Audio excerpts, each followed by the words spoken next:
bom com vocês? Estamos começando a nossa videoaula de História, que nós iremos reforçar, revisar mais uma vez o nosso capítulo 4, a África Antiga, e nós vamos também trabalhar com as páginas, com o texto das páginas 102 e 103 do nosso livro didático e responder as questões A e B e fazer um apanhado geral do nosso assunto África Antiga. Desse capítulo, do capítulo 4, essa será a nossa última videoaula. E vamos reforçar o que nós vimos, algumas questões da África Antiga que nós estudamos, os povos egípcios e os povos cuxitas. Então, espero que vocês estejam bem e fiquem bem. E vamos para os nossos slides. Aqui nós temos aí videoaula 1 de História, reforçando o capítulo 4, a África Antiga, destacando as páginas 100 a 103 e responder as questões A e B da página 102. Nós temos aí a diversidade étnica.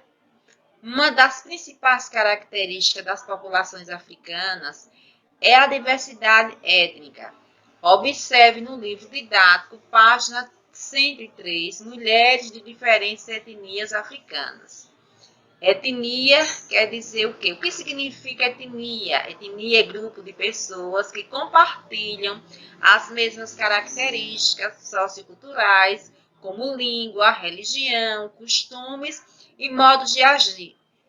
Esses grupos, que também apresentam ancestrais comuns, fazem parte de uma etnia, mesmo que habite países ou regiões diferentes, o que antes a gente chamava de raça. Então, a maioria dos pesquisadores, nós estamos aí no nosso livro didático, texto da página 102, se vários pesquisadores estudam a questão de quê? Da visão do papel da mulher dentro do continente africano, assim também como a sua contribuição para dar continuidade à preservação da identidade cultural do povo africano. Então, se tem vários estudos que tentam dar explicação sobre essa questão, que é o resgate do papel da mulher nas sociedades africanas, a importância do papel da mulher como guardiã da identidade cultural do povo africano. Até estudiosos, pesquisadores brasileiros, assim também como estudiosos e pesquisadores africanos. No caso aqui do Brasil, tem o pesquisador Felipe Vidal, né? Que ele pesquisa nessa questão do resgate do papel da mulher nas sociedades africanas, como preservação e guardiã da identidade. Então, nós temos aí, segundo o nosso livro, a maioria dos pesquisadores sobre o tema, que é o resgate do papel da mulher nas sociedades africanas, explicam que a visão atual da mulher como dependente dos homens é resultado da influência do colonialismo europeu, cujo regime patrilinear dominante deslocou o feminino para um plano subalterno.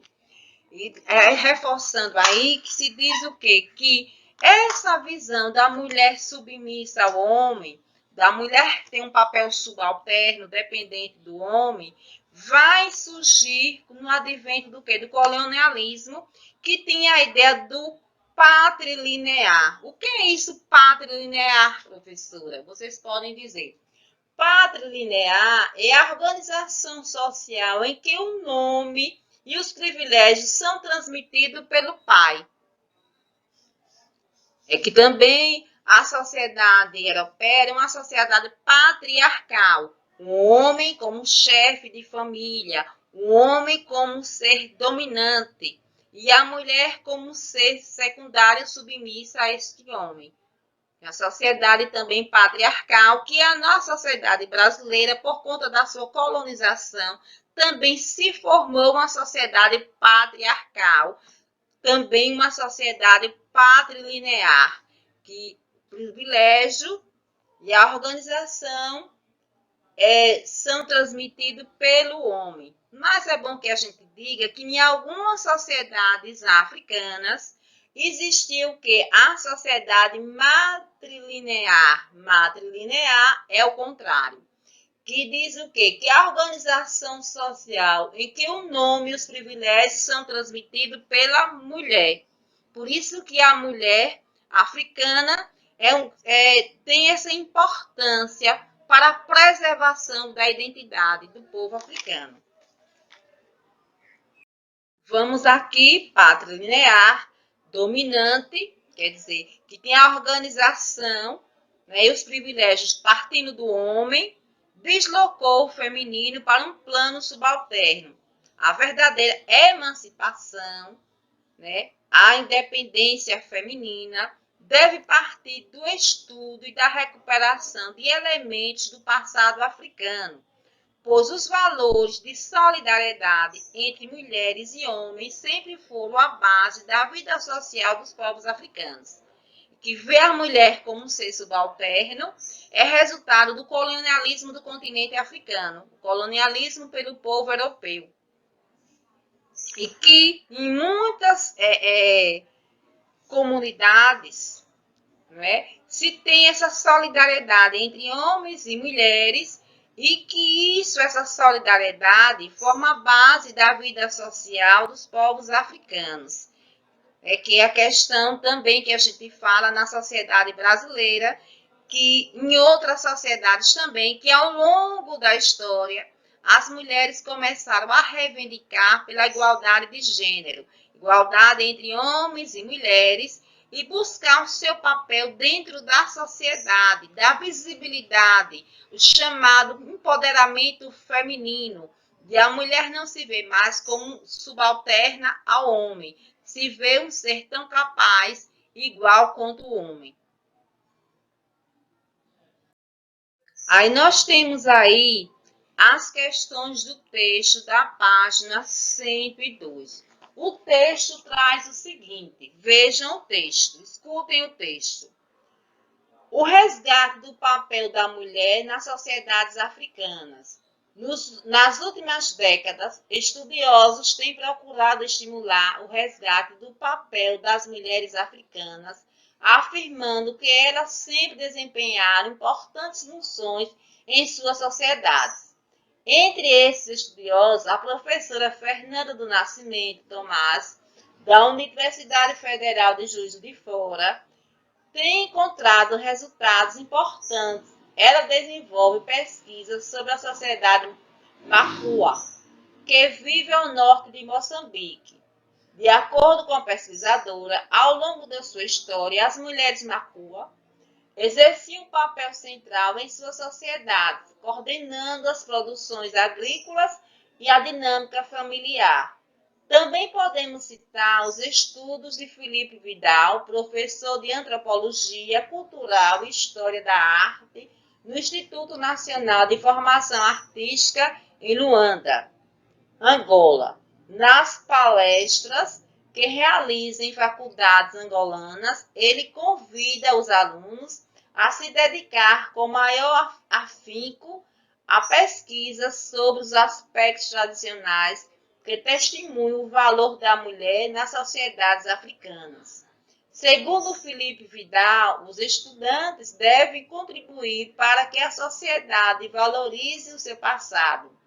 Alguns exemplos de obras de arte, como pinturas e esculturas de países como Egito e Angola, ressaltam a força e o poder que a mulher teve e que ainda se mantém em algumas sociedades, citando as comunidades de Bangolo, Ramu e Olum. Não sei se a pronúncia é correta, gente.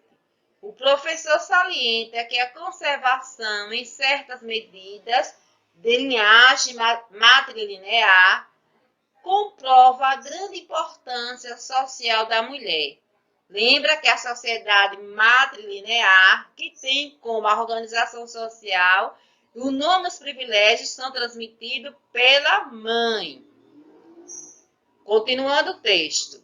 A maioria dos pesquisadores sobre o tema explicam que a visão atual da mulher como dependente dos homens é resultado da influência do colonialismo europeu, cujo regime patrilinear, que vê como a organização social e o nome, os privilégios a partir do pai, do dominante deslocou o feminino para um plano subalterno. A recuperação de elementos do passado africano, pois os valores de solidariedade entre homens e mulheres sempre foram a base da vida social dos povos africanos. Vamos ver agora aqui as questões. Questões do texto da página 102. Letra A. De acordo com os estudiosos citados, o que deve ser feito para que ocorra uma verdadeira emancipação feminina? Emancipação quer dizer liberdade, independência. Aí vamos agora comentar as questões que eu deixo como sugestão, mas que vocês podem responder de acordo com as palavras de vocês. Aí, de acordo com o texto, vamos comentando agora as respostas. A resposta. Para que aconteça uma verdadeira emancipação, para que a mulher se torne independente, uma verdadeira emancipação feminina, as mulheres africanas devem conhecer seu passado, pois os valores de solidariedade entre homens e mulheres sempre foram a base da vida social dos povos africanos. A letra B. É importante que as mulheres brasileiras conheçam a história das mulheres africanas. Justifique sua resposta. Vocês vão dizer, na opinião de vocês, que é pessoal, se sim ou não, e vão justificar. Se sim, vocês vão justificar, e se não, vocês também vão justificar. Que orientação que se deve fazer é que, sim, é possível, baseado nos argumentos defendidos pelo pesquisador Felipe Vidal, conhecer a história das mulheres africanas que mantém, de certa forma, matriarcado. Matriarcado quer dizer a referência da organização da família a partir da mulher. Como forma de organização social, contribui para que as mulheres brasileiras percebam que existem outras possibilidades além do patriarcado. Patriarcado quer dizer que tem o homem como chefe de família. E compreendam seu alcance, valorizando-se de modo mais significativo para se engajar na luta pela continuidade de sua emancipação, para se engajar na luta pela independência da mulher, pela valorização da mulher, pelo empoderamento feminino, de que a mulher ocupe seu espaço dentro da sociedade e se perceba como um ser tão capaz quanto o homem. É a questão da chamada igualdade de gênero, que ela não se veja como um ser inferior, não se sinta como um ser subordinado ao homem. Ela tem a sua emancipação, ela conquista o seu empoderamento, o seu poder, seu espaço dentro da sociedade. Que a mulher se perceba como um ser de direito, tão igual e tão capaz quanto o homem, sem ocupar um espaço de subalterno, de inferioridade. A questão do empoderamento das mulheres.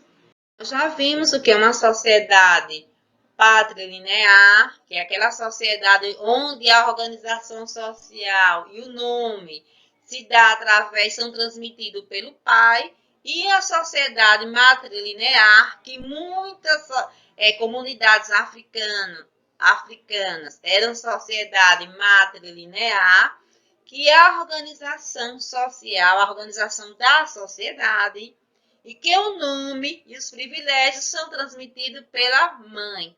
Assim também em algumas sociedades indígenas, que existem sociedades indígenas matrilinear, que é a organização através da mãe, da mulher. A mulher no centro. E que muitas mulheres hoje em dia, elas estão no centro. Né? Mulheres chefes de família, mulheres responsáveis. A cada dia mais, mulheres se afirmam enquanto chefes de família, responsáveis pela sobrevivência da sua família. E as mulheres ocupam também exercendo várias profissões que antes eram só exercidas, profissões que eram só exercidas pelos homens. Nessa luta aí, as conquistas que as mulheres têm de ocupar seu espaço, de conquistar seu espaço, seu empoderamento, é uma luta histórica, ao longo da história, essas conquistas. A mulher não se aceitar como um ser subalterno, inferior aos homens. E aqui nós vamos retomando as questões que nós vimos do nosso capítulo 4, a África Antiga, que nós destacamos dois povos, os povos egípcios e os povos cuxitas. Os antigos egípcios foi uma civilização da antiguidade oriental do nordeste da África.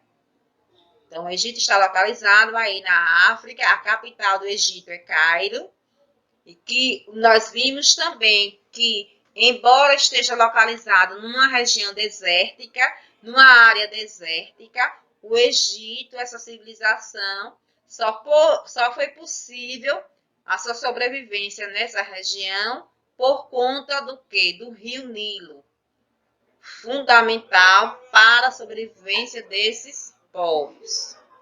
Aí nós temos aí, a civilização egípcia foi unificada por volta de 13.100 a.C. por Menes, que juntou o Alto e o Baixo Egito, porque antes era formado pelos nomos, aquelas pequenas comunidades que o seu governante era chamado de nomarcas. Menes vai unificar o Alto e o Baixo Egito, une, e ele vai se tornar o que? O primeiro faraó. O faraó é o soberano todo-poderoso, considerado Deus vivo, porque o faraó era considerado um Deus, venerado e cultuado como um Deus. Por isso que a sociedade egípcia era uma sociedade teocrática. O seu governante é visto como Deus. Papel importante da religião.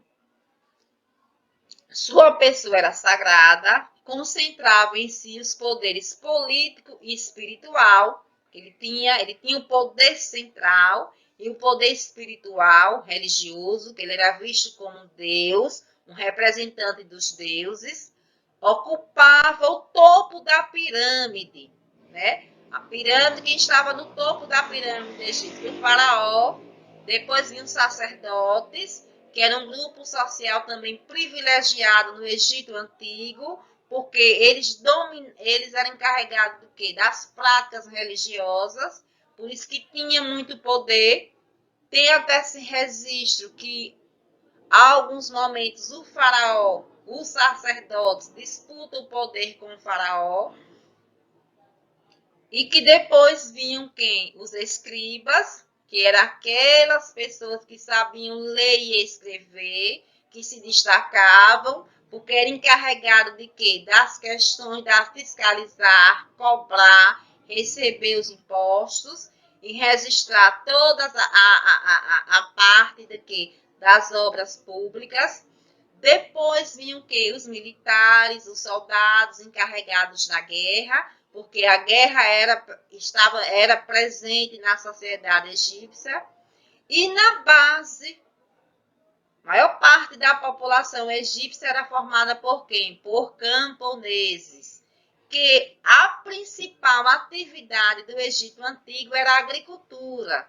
Mas é bom que se diga o quê? Que embora seja a principal atividade a agricultura, Mas o povo egípcio desenvolveram também outras atividades, como comércio, as construções das obras públicas e assim, entre outras atividades. Então, voltando aqui, o seu governo, o governo do faraó, era chamado teocrático, porque ele era visto como um deus, o representante dos deuses. Nós temos aí, eles realizaram por conta da questão da religião. Os povos egípcios eram povos politeístas, acreditavam em vários deuses. E por acreditar em vários deuses, eles também acreditavam na vida após a morte. E que para que, nessa vida após a morte, eles desenvolveram a arte da mumificação, da conservação do corpo. Quando morria, as pessoas eram assim, julgadas pelos deuses dos mortos, Osíris. Se fosse absolvido, havia um momento que a alma retornaria ao corpo. E quando a alma retornasse ao corpo, o corpo tinha que estar em perfeito estado de conservação. Por isso que a arte da mumificação, que é a preservação do corpo após a morte. Mas que é bom que a gente diga que nem todas as pessoas eram mumificadas. Se destacava aí quem? Os faraós, alguns nobres. Por quê? Porque essa prática da mumificação era uma prática que custava o quê? Muito cara. E que nem todas as pessoas podiam pagar para ser mumificadas. Só com o tempo foi desenvolvida uma técnica de mumificação mais simples, que era colocava o corpo no natran quer dizer no sal. De algum tempo depois o corpo ia ser o quê? Colocado também em ervas, né, de conservação, e depois esse corpo ia ser enrolado em ninhos. Mas a técnica de mumificação era destinada para os faraós. É tanto que por conta até do faraó ser considerado um deus, e venerado como um deus. Então, aí por isso que construíram o quê? As grandes pirâmides. As pirâmides eram o quê? Era a morada sagrada dos faraós, eram os túmulos dos faraós. E que nas pirâmides também era enterrado com o faraó todos os seus pertences. Aquilo que o faraó necessitava. Muitas vezes até metais preciosos. Objetos de ouro, de prata também. Aí, na sociedade egípcia, a base da economia, que já expliquei, era a agricultura, que desenvolviam também outras atividades, como o comércio, a guerra.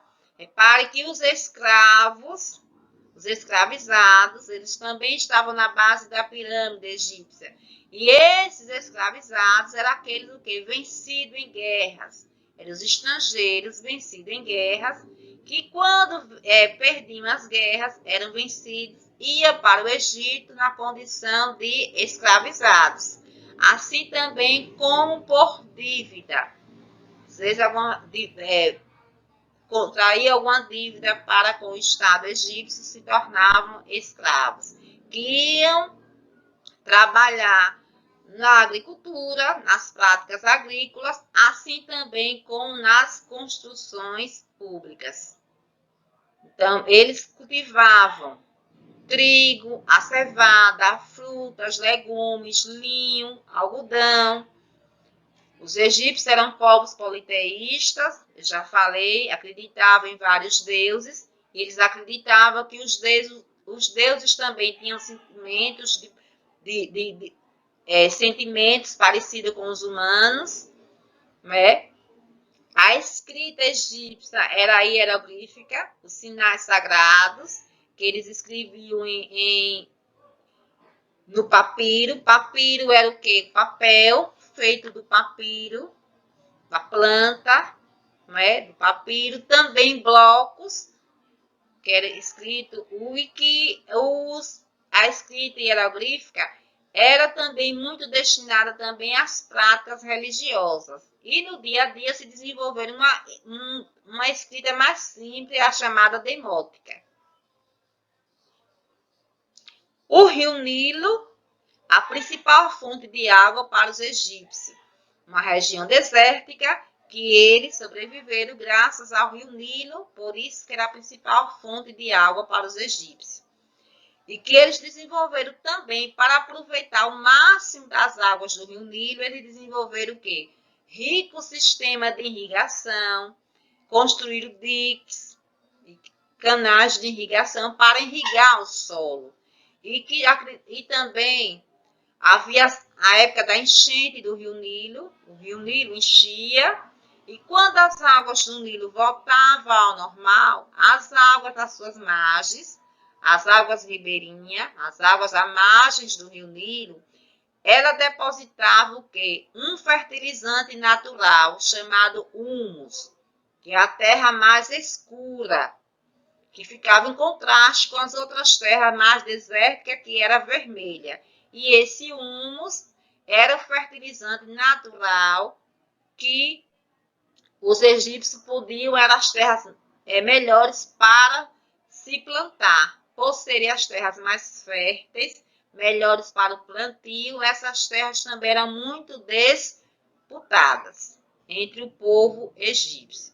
Aí vocês estão vendo na imagem a esfinge e as pirâmides.